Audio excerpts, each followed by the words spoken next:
আজকে আমরা যাব হলো শক্তিপীঠ তারাপীঠ। ভিড় আছে, যথেষ্ট ভিড় আছে বাইরে, কিন্তু এখন আপাতত এই বিকেল 5টা বাজে, এখন আপাতত একটু হালকা রয়েছে। শুরু হয়ে গেছে মায়ের মঙ্গল আরতি। সামনে যে নাট মন্দিরটা আছে ওখানে প্রচুর ভক্ত সমাবেশ হয়েছে, আর ওখানেই লাগানো রয়েছে বড় একটা এলসিডি স্ক্রিন, সেখান থেকে মায়ের আরতি দেখা যায়।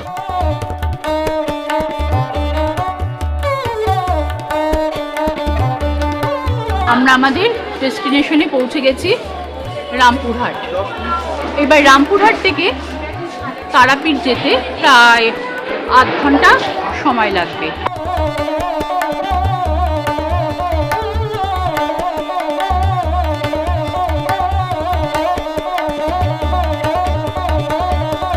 এই হলো রুমটা, ডাবল বেডরুম।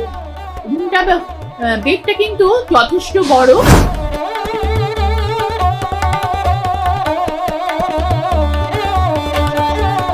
আমরা একটা অটো ভাড়া করে নিয়েছি। অটো ভাড়া নিয়েছে আমাদের 250 টাকা। এখানে না অনেক দাম চায়, লাগাম ছাড়া ভাড়া বলে।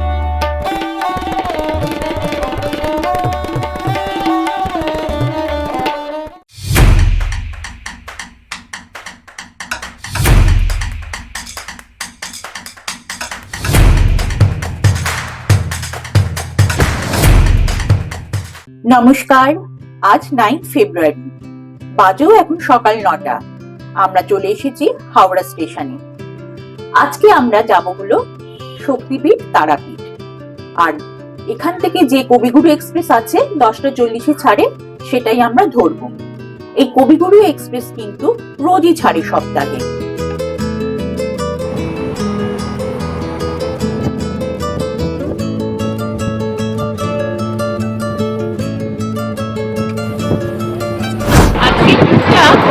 হঠাৎ করেই ঠিক হয়েছে, মাত্র 3 দিনের মাথায় আমরা টিকিট ঠিক করেছি, টিকিট কেটেছি, তারপর হোটেল বুকিং করেছি, সবকিছু মাত্র 3 দিনের মধ্যে কিন্তু এটা হয়েছে। আর এটা একটা ফ্যামিলি ট্যুর হচ্ছে, ফ্যামিলিরা একটা ফ্রেন্ড সার্কেলে আমরা যাচ্ছি এখন তারাপীঠ দর্শনে। মায়ের কাছে যাওয়ার অনেক দিনের ইচ্ছে ছিল, বারবার মাথা করে যাওয়া হয়নি।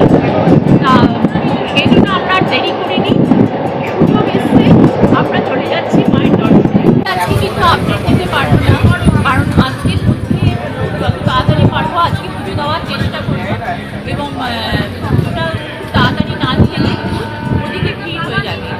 সন্ধ্যেবেলায় সন্ধ্যা আরতি হয়, আর সন্ধ্যা আরতি যদি শুরু হয়ে যায় তাহলে প্রায় 1.5 ঘন্টা মতো আটকে থাকতে হবে, লাইন করে। আর মায়ের কাছে পুজো দেওয়াটাই আজকে আমাদের মেন, তাই গিয়ে আর বেশি দেখাতে পারবো না, পুজো দিয়ে এসে তারপর আপনাদের সাথে আবার সব কিছু শেয়ার করবো।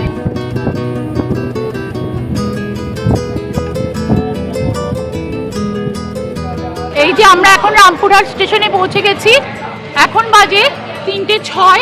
ট্রেনটা যথেষ্ট লেট করেছে। এই যে ঘড়িতে এখন 3:06।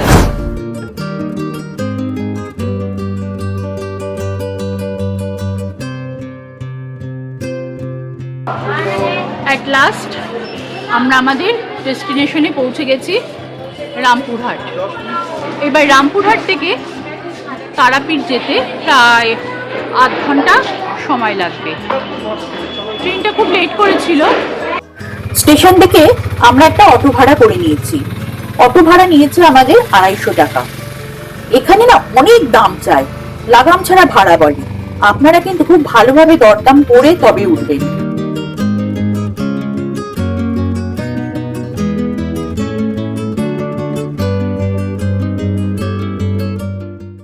পৌঁছে গেছি এবার অটো স্ট্যান্ডে। এখান থেকে নেমে আমাদের হোটেলে এবার যেতে হবে। আর এই যে বাজারের মুখটা, মানে মেন রাস্তার উপর প্রচুর ফল টল নিয়ে বসেছে, বিক্রি হচ্ছে, দোকানপাট অজস্র। আমাদের হোটেলটা মন্দিরের থেকে খুবই কাছে। এটা মন্দিরে যাওয়ার রাস্তাটায় গিয়ে বাঁদিকের ফার্স্ট গলিটা, বাঁদিকে যে লেফট টার্নটা আছে ওখানে গিয়েই আমাদের হোটেলটা। Hotel Binapani lodge, Binapani deluxe, Binapani deluxe. আর হোটেলের সামনেটাও এরকম দেখুন, জমজমাট, ইচ্ছা মতো সমস্ত কিছু আপনি এখানে পাবেন, খেতে পারবেন। মানে খুঁজে নিতে হবে না, এখানটা খুবই জমজমাট জায়গাটা। আমাদের হোটেলের অপোজিটেই কিন্তু সমস্ত খাবার দোকান রয়েছে। আমরা এখন হোটেলে ঢুকে গিয়েছি। আমাদের হোটেলের নাম হলো হোটেল বিনাপানি ডিলাক্স। আমাদের রুমটা এখন অ্যালার্ট হয়নি, অ্যালার্ট হয়ে গেলে আপনাদের কিছুক্ষণ পর আমি রুম টুরটা করিয়ে দেবো। কারণ আমরা যত তাড়াতাড়ি পারবো সম্ভব আমরা চেষ্টা করছি তাড়াতাড়ি একটু ফ্রেশ হয়ে নিয়ে মন্দিরে যেতে, কারণ মন্দিরে খুব লাইন পড়ে। আরতি শুরু হয়ে গেলে তো 1.5 ঘন্টা তো দাঁড়িয়ে থাকতেই হবে।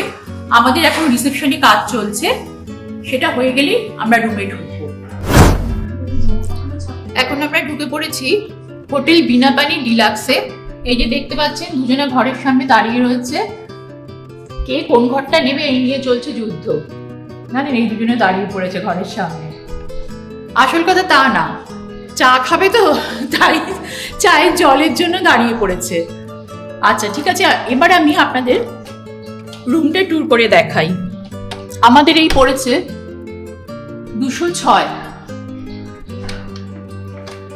এবার আমি রুমটা আপনাদের দেখাচ্ছি। আমাদের হোটেলটার নাম হলো হোটেল বিনাপানি ডিলাক্স, আগেই বলেছি। এবার আমি হোটেলটাকে দেখাচ্ছি, রুমটাকে দেখাচ্ছি। এই যে খুব সুন্দর রুমটা দেখুন। এই যে এখানে একটা ঝাড় মতো রয়েছে, নাইট ল্যাম্প, এই ওয়ার্ড্রপ, এখানে একটা ড্রেসিং টেবিল,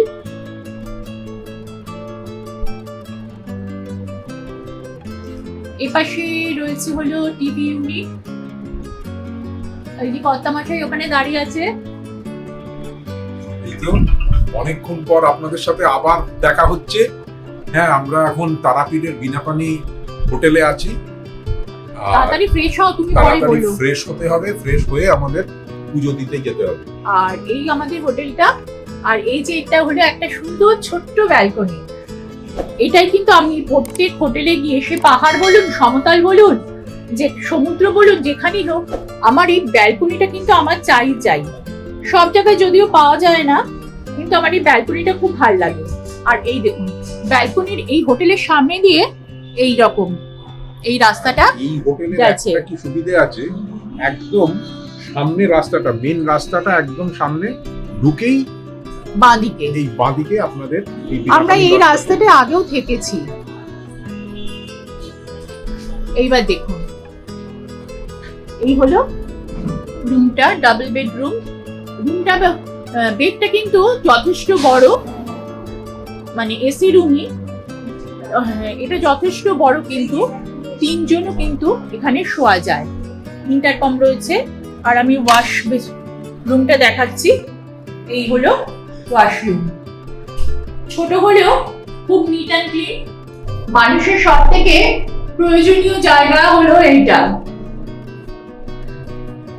এই যে আমাদের লাগেজ সব এসে গেছে, আমরা এখন ফ্রেশ হয়ে নিয়ে ছুটবো মায়ের দর্শনে। তাহলে ততক্ষণ আপনাদের সাথে একটু অফ হচ্ছি, আবার পরে সন্ধ্যেবেলায় কথা হবে।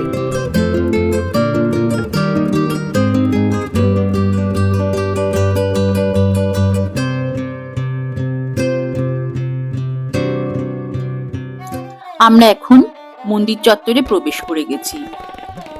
ভিড় আছে, যথেষ্ট ভিড় আছে বাইরে, কিন্তু এখন আপাতত এই বিকেল 5টা বাজে, এখন আপাতত একটু হালকা রয়েছে। তা মন্দির চত্বরে তো বাইরেই রয়েছি, মন্দিরের ভেতর তার মোবাইল টোবাইল নিয়ে যেতে দেবে না, তাই যতটুকু পারছি আমি বাইরে থেকে মন্দিরটা আপনাদের দেখিয়ে দিচ্ছি। এরপর আমরা ভেতরে চলে যাব মোবাইল টোবাইল জমা দিয়ে, তাই এইটুকুই আপনাদের সাথে শেয়ার করতে পারবো।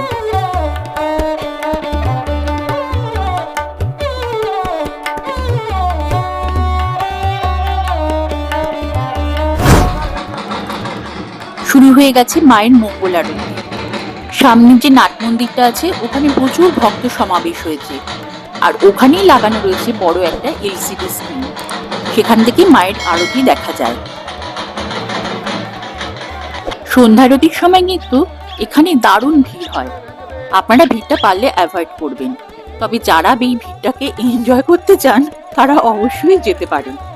আর দেখুন এক কি কাণ্ড হয়েছে, আমাদের সাথে একজন এসছেন, তেনার চটি এখন হারিয়ে গেছে। তন্ন তন্ন করে সারা জায়গা খুঁজছে, কোথাও খুঁজে পাচ্ছে না। আবার এদিকে আমাদের তাড়াতাড়ি হোটেলে ফেরার দ্বারা কালকে তো সকাল সকাল উঠতে হবে, আমাদের সকালবেলার ট্রেন। সেই ট্রেনে আমাদের শান্তিনিকেতন যাওয়ার কথা। দেখি দিদি চটিটা পান কিনা। যদি না পান তাহলে এখান থেকেই কাছে পিঠে কোনো দোকান থেকেই তার একটা চটির ব্যবস্থা করতে হবে। আজকে আর ভিডিওটা বেশিক্ষণ টানলাম না, আমাদের আবার সকালে উঠতে হবে। তো গুড বাই, গুড নাইট। কালকে আবার সকালবেলা দেখা হবে শান্তিনিকেতন যাওয়ার জন্য।